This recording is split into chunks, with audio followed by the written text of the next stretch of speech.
Hello, and welcome to the Puppet Playhouse podcast, otherwise known as the PPP, or simply for short.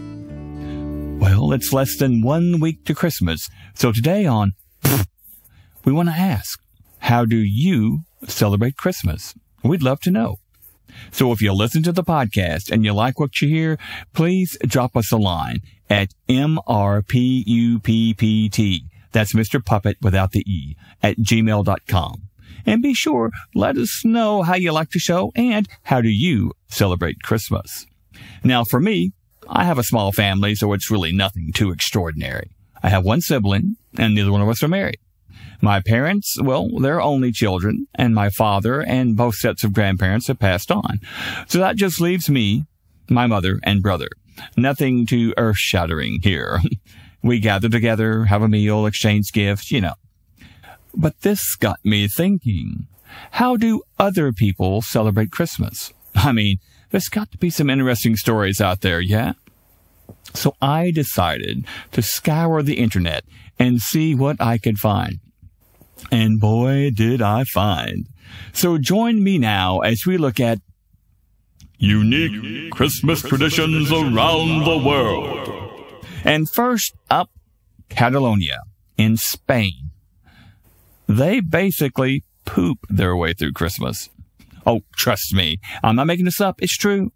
Now, basically, they've got this wooden log with a drawn-on face that has a big smile and a jaunty red hat. And it's called, Tios. And I do apologize for the pronunciation here. Now, these start showing up in stores around the 1st of December. And at the same time, the store shelves begin to be stocked with what they call turon. Again, pronunciation's horrible, I know. And that's a type of nougat that's traditionally made of egg white, sugar or honey, and nuts like almonds. They're made into small cakes, and they're served in bite-sized pieces. And this is just really one variety, and there are many out there. Some of them have caramel, chocolate, fruit. You could even get some liquor-filled ones if that's your thing. Now, so you've got your log with that face on it and the red hat. And then, well, you're going to feed it scraps, you know, like as a kid. And maybe you'd, before you go to bed, you'd feed it some fruit. And the next morning, only the peels, the rind would be left. So you feed him for weeks just like that. And on December 24th, you might place a blanket on one end of the Tio. Sorry for the pronunciation. That's the rear end of the Tio, where the other part where the face isn't. And then you're going to sing a most unique song while you hit him with a stick. And the lyrics, roughly translated, go something like, poop log, log of Christmas. Don't poop salted herring. They are too salty. Poop turons. They are much better. And again, sorry for the pronunciation here. So, the kids are then sent into another room to go pray. When they return, the blanket is lifted, and there we find our delicious treats, turon. Yeah. Now, I know that many around the world will probably think that we here in the U.S. have some crazy, wild traditions, right? But this one is most definitely unique. It would seem that turon is a traditional Christmas sweet all across Spain, and which is why kids implore that the turon, that's why that they want the churros rather to poop it out. Though I'm not sure I would want to eat poop candy, no matter how good it tastes, right? Okay. Next, did you know that in the week leading up to Christmas, Venezuelans attend a daily church service called Misa de Aguinaldo, early morning mass translated. And that doesn't sound unusual, right? But how about this? It's customary to travel to the church service on roller skates. And this is done in the capital of Caracas. Now, according to legend, at least what I've read, children will go to bed with a piece of string tied around their toe and the other end dangling out the window. As skaters roll past, they give the string a tug, and children know that it's time to get their skates on. Now, skating and to this mass has become so popular that the government has taken to closing the streets off until 8 a.m. to allow families to skate together safely. And when the mass is over, families will convene in the street and at each other's houses, and they'll eat, they'll play music, and dance. You know, this isn't quite like roasting chestnuts on an open fire. That's what Cousin Cleavon would say. But it's still full of the Christmas spirit, you know, gathering together, family, food, fun. Yeah, I like it. I think it's perfect. Now, next, I think that most of us listening to this podcast are quite familiar with Santa Claus. You know, you get presents if you're good, lumps of coal if you're not, you know, making a list, checking it twice, gonna find out who's naughty or nice. Well, you get the idea. But in Austria, if they're good, St. Nicholas will visit them with presents and treats. But if they've been bad, it's a lot more than a lump of coal in the stocking. Oh, yes, they'll have to deal with Krampus. Now, Krampus is a half-man, half-goat who comes around every year to chase naughty children and maybe even drag them down to hell. Now, as a kid, I remember that I did my best to, straighten up and fly right as we got close to Christmas because I wanted Santa to bring everything that I had on my Christmas list. But, I think that if there had been a Krampus type in there too, I just might have tried to be good all year long so that I wouldn't get taken down to hell. Okay. Let's move on from that.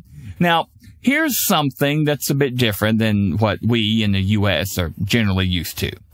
Now, typically, at least for me, the Christmas meal is much like Thanksgiving. We have a turkey, dressing, spiral ham, mac and cheese, green bean casserole, cream style corn, sweet potato casserole, etc., rolls, biscuits, and dessert. But over in Japan, a traditional Christmas dinner is, are you ready for it? Are you ready? Are you really ready? Kentucky Fried Chicken. Or KFC for short. Did you know that KFC, their biggest day in Japan is usually December 24th. And on that day, they will generally sell 5 to 10 times more than they do on regular business days in the year. If you don't reserve your bucket ahead of time, you could see yourself standing in line for hours and hours on end. Okay, now here's the $1 million question. Why? Well, Japan's economy began taking off after a period of austerity during the 40s and 50s after World War II. And it seems that their economic power was growing and growing, and so many people had cash to indulge in consumer culture for the very first time. And there was a huge interest in the West, food, fashion, travel. Well, many foreign franchises began making the move to Japan to take advantage of the interest in the West, as well as all that disposable income. And KFC was one such company who opened their first store in 1970. Now, by 1981, 11 years, the chain had 324 stores in Japan, opening over 30 a year, and they were making approximately $200 million a year profit. Now, if we adjust that figure for 2021, that's like $1.4 billion in today's money. Whoa! Now, Christmas is still a secular holiday in Japan, where less than 1% identify as Christian. And in 1970, many people, they simply didn't have an established family Christmas tradition. So enter KFC. They launched what they called the Kentucky for Christmas marketing campaign in 1974. And soon after, that's when they got their first iteration of what we now know as the traditional KFC bucket. Right? Now, the word from KFC Japan is that the manager of the first KFC, who would later become the Japan CEO for KFC, dressed as a Santa, dressed as Santa rather, in a company party. And the kids loved it. And that's where he saw a major investment opportunity. And then to position KFC as an elegant, authentic way to celebrate Christmas in true American fashion. At least that's what KFC Japan is saying. Now, I'm not so sure that was really 100% true to reality. Because, I'm going to tell you, I don't personally know anyone whose main course for Christmas is KFC chicken. And then you got the song Old Kentucky Home playing in the background, like what they would do in our ad campaigns. Yeah, I don't think Old Kentucky Home is traditional Christmas caroling. Well, not at least when I sang anyway. However, from what I've been reading, we can't give total credit to KFC marketing, because if you look at if you look at Japan culture and everything, it's quite compatible with the Japanese culture. And, now the company still remains widely popular even today in 2021. But some have apparently formed new traditions over the years. They've used the internet, and now they've got recipes for roast beef and ham and roasted chicken. And some people will go out to a buffet at a hotel, or they'll do a potluck-style meal with friends, right? So that's just one tradition that was very popular. I guess it still is, but that doesn't mean that everybody follows. And that's a good segue to that.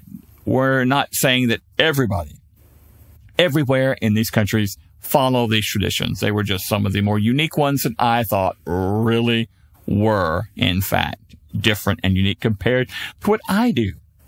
And maybe even compared to what you do on the holiday season, right?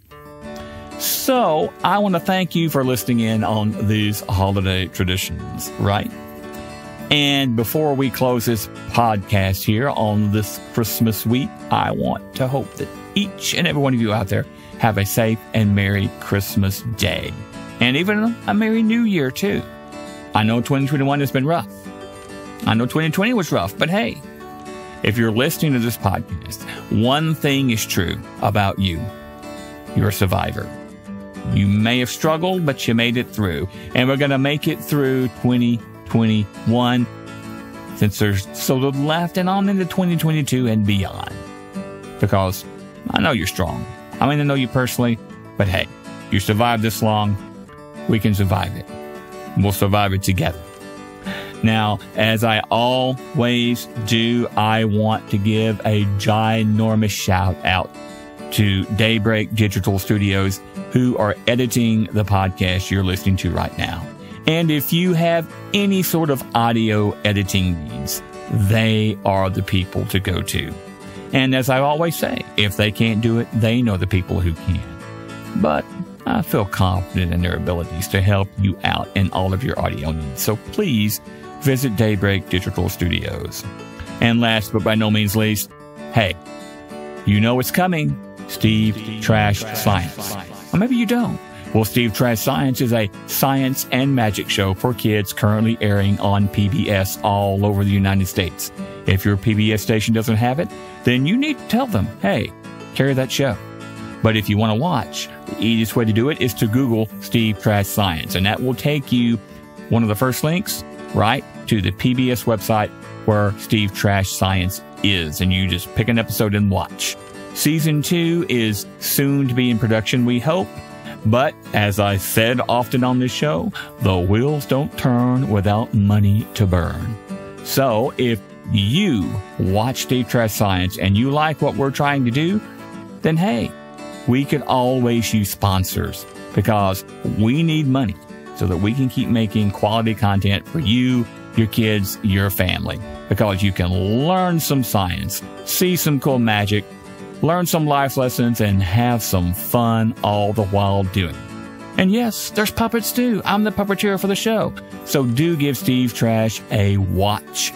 And if you like what you see and you would like a great tax write-off, or maybe you know someone or some big corporation that would love to support some quality children's programming, hey, send them my way. Send them Steve's way. Just reach out to MRPUPPT. That's Mr. Puppet without the E, MRPUPPT at gmail.com. Or just go to Steve Trash Science. He's got a website, Steve Trash. You can just Google it, find it. Go to Facebook, Steve Trash. He's on there. Reach out, let him know you want to be a sponsor.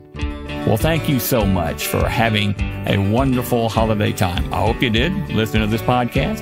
And for all of us here at the Puppet Playhouse Podcast, or for short, this is William Freddy. And remember, never goodbye, always good journey.